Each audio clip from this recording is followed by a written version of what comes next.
profundidad. En Notimundo están los protagonistas de la noticia.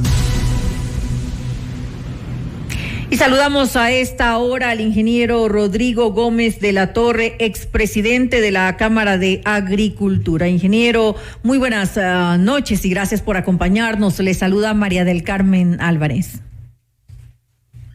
María del Carmen, muy buenas noches a todos los radioescuchas e internautas que nos están siguiendo a través de redes. Gracias nuevamente por estar junto a nosotros.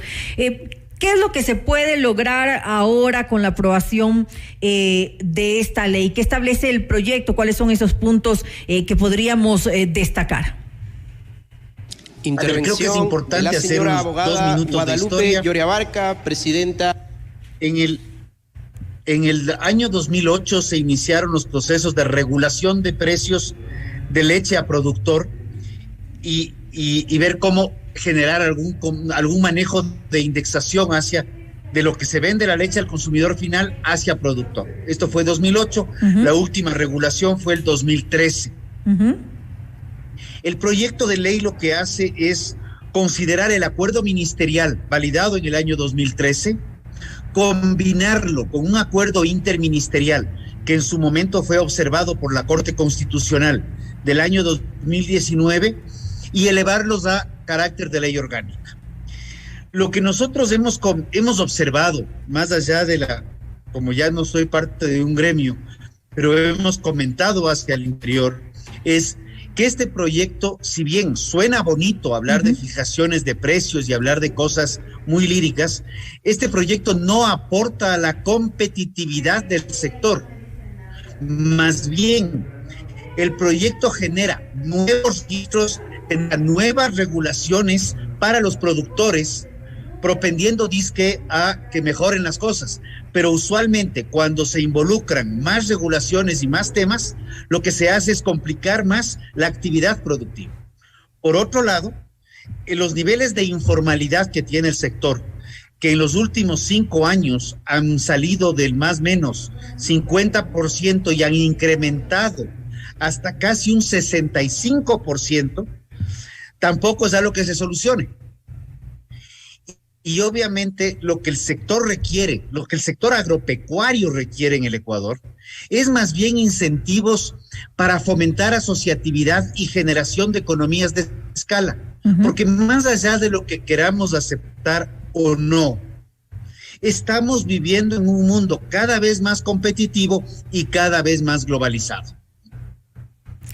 ¿Por qué entonces, de alguna manera se tiene que proteger a los productores primarios de la leche cruda? Congeló. Ahora sí, ¿ya me escucha? Ingeniero Gómez de la Torre, ¿será que me puede escuchar en estos momentos? Nos quedamos congelados, sí, ya estoy. ¿Por qué entonces me estaba diciendo problemas de telecomunicación? Sí, claro. A ver, le estaba consultando la idea es que se debe proteger a los productores, que son los más afectados, los productores primarios de la leche cruda. Ellos son los que en estos momentos, digamos que están cobrando barato, en realidad, su producto, y sin embargo, pues, esto no es, ellos han reclamado, esto no es justo para ellos porque se viene incrementando a partir de ellos, cuando se comercializa, se viene incrementando el valor del producto. Sin embargo, ellos siguen recibiendo un valor que está por debajo de lo que ellos esperarían. ¿Con esta ley usted no considera que de alguna manera se los está protegiendo? Yo le planteo al revés. Yo diría, esta ley lo que dice es que los que están encadenados, productores que están vinculados a una industria, que hay una correlación de integración de cadena, pues van a estar más protegidos. Y así lo plantea el proyecto de ley. Lo que la ley no plantea, y voy a darle un ejemplo en otro ámbito, es cómo hacer que haya más proveedores formales en la cadena láctea. Y la única forma de generar más proveedores formales dentro de la cadena láctea es obviamente teniendo más consumidores de lácteos, sea a nivel nacional o internacional. Porque es como que hagamos una ley el día de mañana y digamos, vamos a terminar con el empleo informal. Entonces vamos a hacer una ley que erradique el empleo informal. Sin embargo, si no hay más empresas, no hay más inversión productiva, no se va a generar más empleo. Entonces lo que vamos a hacer es proteger a los trabajadores que están dentro del Código de Trabajo y seguir perdiendo empleo formal, como básicamente ha sucedido en los últimos 7 años con la Ley de Justicia Laboral aprobada en el 2015. Se protegió muchísimo más al trabajador que está en empleo formal, pero el empleo informal ha seguido creciendo y perdiéndose empleo pleno.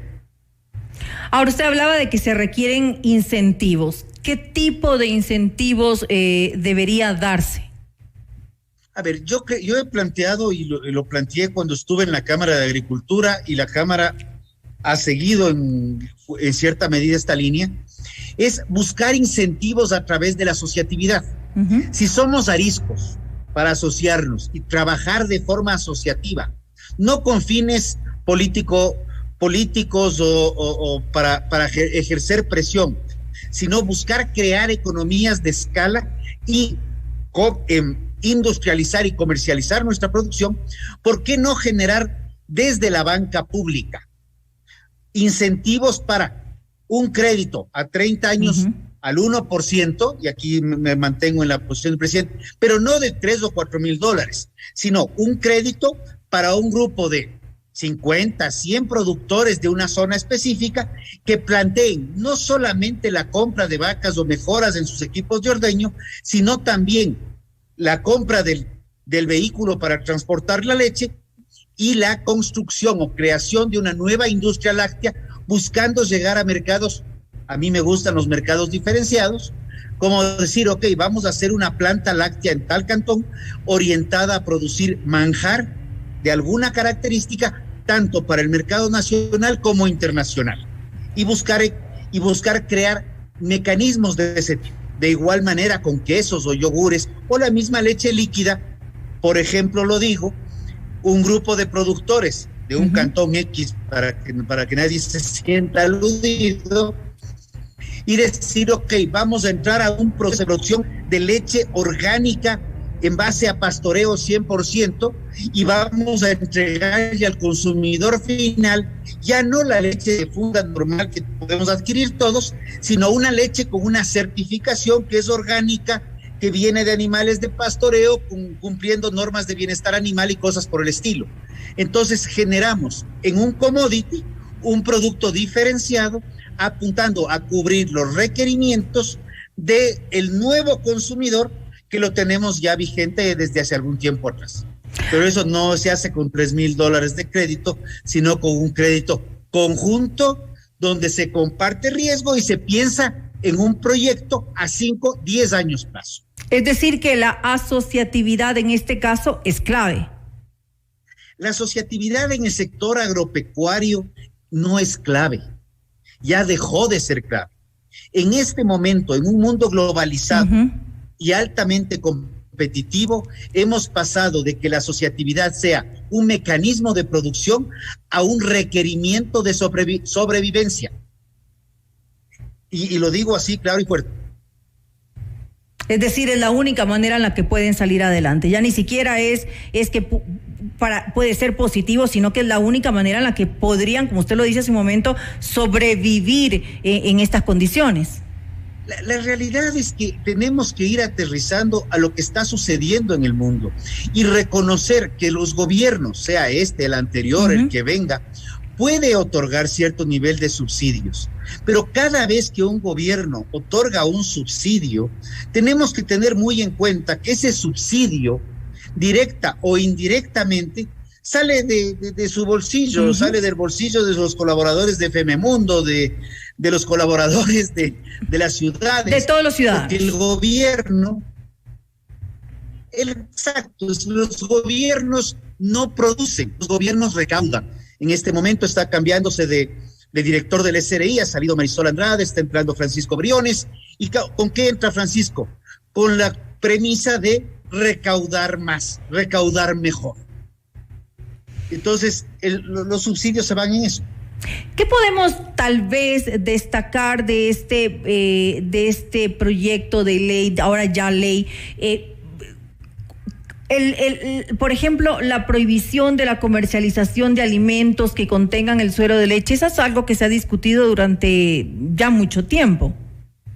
Hace más o menos unos 3 o 4 años atrás, sentado en su cabina, conversamos del tema y obviamente estamos completamente conscientes que la comercialización de leche mezclada con suero en una funda que confunde al consumidor y que genera una distorsión es ilegal y siempre ha sido ilegal. Pero poder reconocer también que el crecimiento en el consumo de queso es una realidad mundial y que la elaboración de queso deriva en un subproducto que es el suero de leche y que la Corte Constitucional precisamente corrigió las distorsiones en el Acuerdo 177, reconociendo que no se debe mezclar suero con leche blanca, podríamos utilizar ese suero de leche en un sinnúmero de aplicaciones mucho más innovadoras, que no sea la mezcla adulterada de leche con suero, sino por el contrario, poder hacer bebidas gaseosas carbonatadas, utilizar el suero como base de jugos de frutas y tener jugos de frutas que además de tener las vitaminas y los minerales de la fruta, también tengan una combinación de la proteína y los aminoácidos del lácteo, convirtiendo estos jugos naturales en una bomba nutritiva, digámoslo así, en una bomba nutricional para atacar un problema real de la sociedad, que es la desnutrición crónica, que no es solo desnutrición crónica infantil en el Ecuador, sino es un problema de desnutrición crónica infantil los primeros años y que luego se cambia de nombre a un problema de malnutrición generalizada. Es decir, que sí puede haber un uso adecuado de este suero de leche, que no sea el que se da ahora, que es competencia desleal e ilegal también. Se dio una prohibición de uso de suero líquido de leche en el año 2019, mes de febrero. Así es. Y esto de ahí, la Corte Constitucional en el mes de diciembre del año pasado, justamente dijo esta parte, hizo referencia a 3 ámbitos en el Acuerdo Interministerial 177 y corrigió estas distorsiones.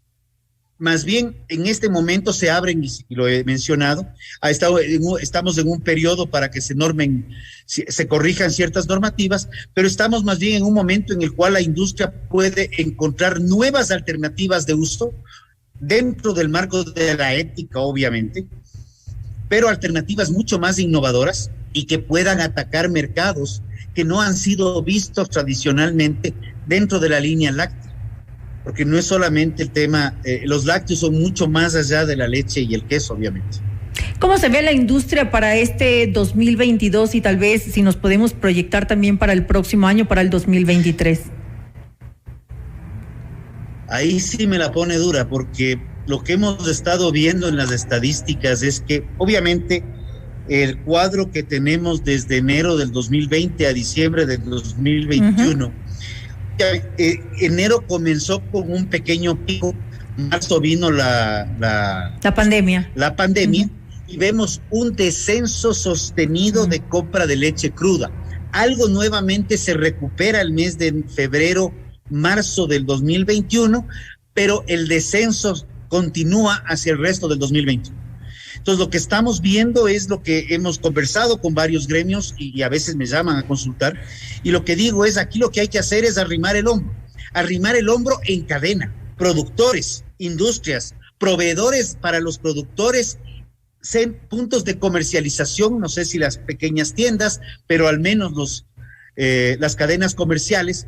Aportemos y hagamos una campaña de consumo de leche, una campaña de consumo responsable de leche, en donde expliquemos los beneficios de los lácteos, demos herramientas de consumir también productos más innovadores y diferenciadores, porque la leche blanca ha tenido una tendencia de caída en el consumo, no solo en el Ecuador, sino mundialmente, pero si podemos hacer otras cosas, podemos sostener la calidad nutricional de los productos, mejorando a la población y podemos ver cómo desarrollar otras alternativas necesarias, inclusive para poder competir contra los mercados que se están abriendo.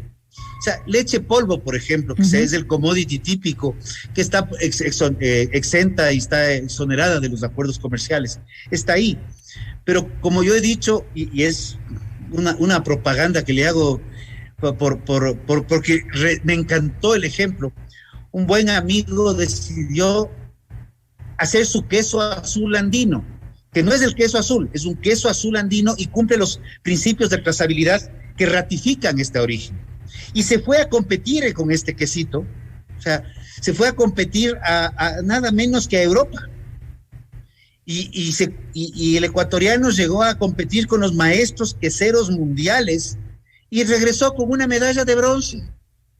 Entonces el Ecuador sí puede competir con el mundo entero, lo ha recontrademostrado en más de 160 años de ser un país agroexportador.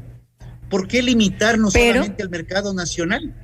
Apuntémosle a lo grande, apuntémosle a creer en nosotros y retomemos las palabras del presidente. Más Ecuador en el mundo, porque podemos hacerlo y porque tenemos la confianza que podemos hacerlo, y mejoremos la competitividad, que es lo que comencé diciéndole, que esta ley no ayuda, porque esa competitividad nos va a permitir contrarrestar el más mundo en el Ecuador, porque los acuerdos comerciales son de intercambio, no son de yo te vendo y tú bien gracias, ni de ninguno de los dos lados. Entonces, los índices de competitividad tenemos que verlos, tanto para poner productos en el mundo, como contrarrestar en cierta medida la preocupación de algunos de que vengan productos de fuera, pero no van a venir productos de fuera, no porque el producto de ecuatoriano sea más protegido o menos protegido, sino porque nuestro producto va a competir en igualdad de condiciones de calidad,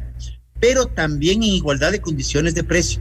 Y ahí sí se requiere economías de escala, asociatividad, cooperativismo, innovación, este tipo de cosas que, si bien la ley menciona que a través de la ley vamos a ser más innovadores o vamos a tomar más leche o cosas por el estilo, los mecanismos reales para aterrizar una ley es como crear una ley, y retomo el tema laboral, es como hacer una ley para decir prohibimos el desempleo a partir del 1 de junio del 2022 y ya libres todos, tranquilos, ya para qué seguir midiendo desempleo o subempleo. Y ya dicho esto, justamente, ¿cómo analiza, cómo ve usted el manejo del actual gobierno en el sector? Me la está poniendo difícil hoy día, porque vamos un año de gobierno, vamos 3 ministros. Debo reconocer que el actual ministro realmente solamente conocía a la primera ministra, pero el actual ministro ha hecho, creo que, 2 cosas muy válidas. La primera que hizo fue reunirse con el Ministerio de la Producción, entender que la producción y la industria son parte de de un mismo todo. Ya, yo creo que hay que felicitarlo al ministro Manzano por eso. Y luego, a través de redes sociales, he visto que también ha generado sus mesas de trabajo al interior del ministerio. Y yo creo que son temas positivos. Los 4 ejes que nos ha planteado el ministro están también muy alineados, están dentro de los mismos 6 ejes que dejó planteados el ministro Lasso en el gobierno pasado, y no porque sean del gobierno pasado son mejores o peores, simplemente son 2 gobiernos en los cuales deberíamos ya comenzar a trabajar en políticas de Estado, en donde ya no importe cómo se llame el ministro, no sea relevante cómo se llame el presidente, sino vamos viendo en una apertura. Y yo creo que una política de Estado que está vigente, aunque no se la mencione como tal, es la de apertura comercial. Comenzamos con una apertura importantísima en el 2016, vigente desde el 17 con el acuerdo con la Unión Europea. Luego vinieron los acuerdos que se ampliaron, el EFTA, que ya lo firmó el gobierno siguiente, vino el acuerdo con Chile, ha venido los acuerdos con Reino Unido, que se separa de la Unión Europea, pero inmediatamente se ajusta, y ahorita estamos en un proceso, todavía con algunos escollos, toda negociación tiene sus va y vienes, pero vamos viendo con futuro la negociación con México, y ya se están abriendo las mesas de diálogo con China. en una búsqueda de un acuerdo rápido, al menos para bienes y servicios, para bienes. En todo caso, bueno, podemos estar bien encaminados, sin embargo, usted lo dijo hace un momento, no importa cómo, no debería importar cómo se llama el ministro, pero debe haber estabilidad. No es posible que estemos cambiando de ministro a cada momento, porque eso tampoco es positivo. Cuando tenemos este cuento de que el que estuvo ayer hizo todo mal y yo vengo a refundar el país, ahí la estamos complicando. Así es. Que es la política, que no es política de Estado, no es política de gobierno, sino lo peor de todo, la política de funcionario. Pero, como digo, creo que el ministro ha comenzado con buenos pasos. Que así sea. Confiemos que esos buenos pasos sigan, y pensando en la integración de las cadenas de valor, indistinto del producto, y la integración de las cadenas de valor, buscando satisfacer y cubrir las necesidades, requerimientos y exigencias del consumidor final. María del Carmen, si usted se come un queso extra, si usted se toma un vaso de leche extra, se come un banano adicional, el sector productivo en general le va a decir gracias, porque ya no es un tema de grandes, medianos o pequeños, sino es un tema de un sector productivo. Así es, se debe poner mucha atención y quedaremos pues pendiente de las acciones que se tomen a futuro con relación a esto. Le quiero agradecer pues al ingeniero Rodrigo Gómez de la Torre, expresidente de la Cámara de Agricultura, por habernos acompañado en este espacio. Muchísimas gracias, un fuerte abrazo y una lechecita para dormir. Gracias, muy buenas noches.